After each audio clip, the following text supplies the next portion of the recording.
Un attentat en plein cœur de la capitale turque en fin de journée ce mercredi. Le gouvernement turc dénonce une attaque terroriste qui a coûté la vie à 28 personnes et blessé 61 civils.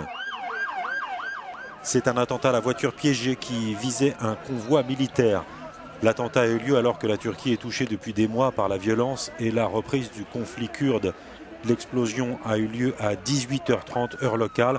Pour l'instant, l'attentat n'a pas été revendiqué. Le Premier ministre turc Ahmet Davutoglu a immédiatement annulé la visite qu'il devait effectuer à Bruxelles après cette attaque qui visait plusieurs quarts de l'armée dans le centre d'Ankara, dans un quartier où sont concentrés plusieurs ministères mais aussi l'état-major et le Parlement turc. Les autorités turques parlent d'un véhicule piégé et d'une déflagration qui a été entendue sur plusieurs kilomètres à la ronde.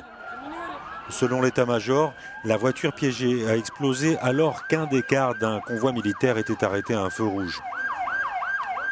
En tout, 3/4 de l'armée ont brûlé. Les forces de police turques ont formé un périmètre de sécurité autour des lieux de l'attentat et n'excluent pas que la voiture piégée ait pu être déclenchée par un kamikaze. La capitale turque a été placée en état d'alerte maximum et les forces de police ont ainsi fait exploser un paquet suspect qui avait été trouvé devant le ministère de l'Intérieur.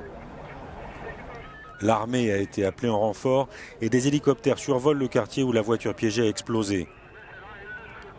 Le président turc Recep Tayyip Erdogan a déclaré que les terroristes testent notre patience sans nommer qui ils suspectaient précisément.